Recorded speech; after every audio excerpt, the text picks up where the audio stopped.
What's up, nerds? My name is Cory Bergeron. You are watching Cory Bergeron Recordings, and we're back with a brand new video. I got a new toy. This is a PRS SE Custom 24 with an Evertune bridge. Before we go any further with this video, I just wanted to give a quick thank you to the kind people over at Evertune for sending me this guitar.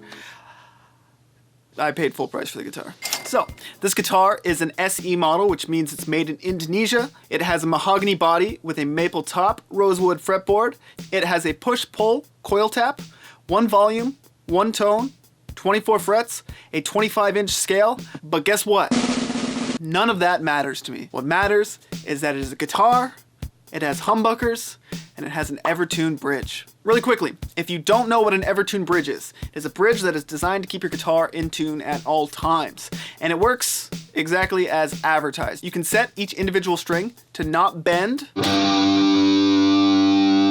or to bend.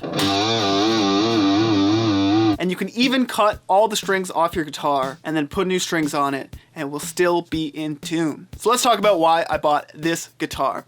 As you may know, I record and produce bands for a living, and I don't even want to begin to think about how much time I've spent in the studio tuning a guitar or telling an artist to tune their guitar and then watching them tune their guitar. Let me tell you a few of my favorite things that happen in the studio. I think it's really cool when a performance is ruined by an out-of-tune guitar. I absolutely love when an artist comes into the studio with size 10 through 46 strings and then tunes their guitar in drop C. I cherish the moment when a guitarist's poor finger intonation and inconsistent strumming hand makes a simple guitar rhythm track take 6 hours to record. What I'm trying to say is I've become an old grumpy audio guy, but what I'm really trying to say is I like recording music, and tuning a guitar and working with out-of-tune guitars gets in the way. So needless to say, this PRS guitar that I just bought is a studio tool.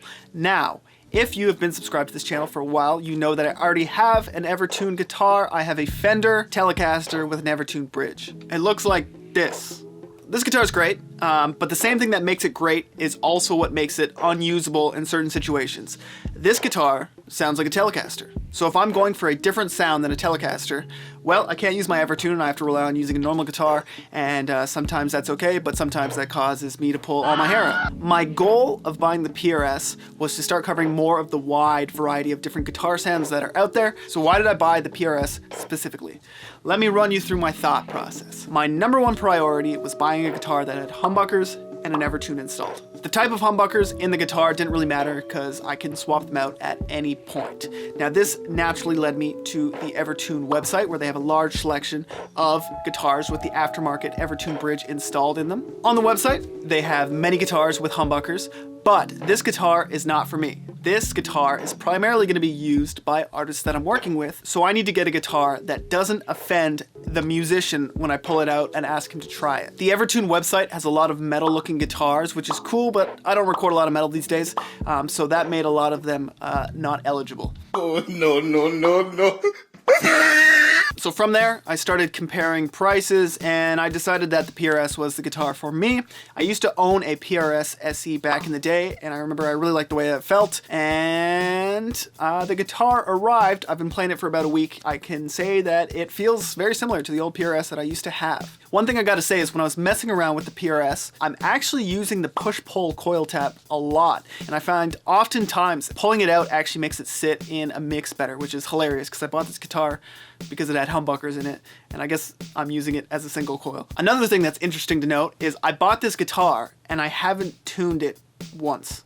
When I got it, it was in tune, and it's still perfectly in tune. So I'm gonna go ahead and I'm gonna demo out and play a couple parts on the guitar so you can hear how it sounds in case you're interested in getting one, and then we will go from there.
Okay, there we go. That is my PRS SE Custom 24, my brand new guitar that has an Evertune bridge. Is this the last Evertune guitar that I will buy?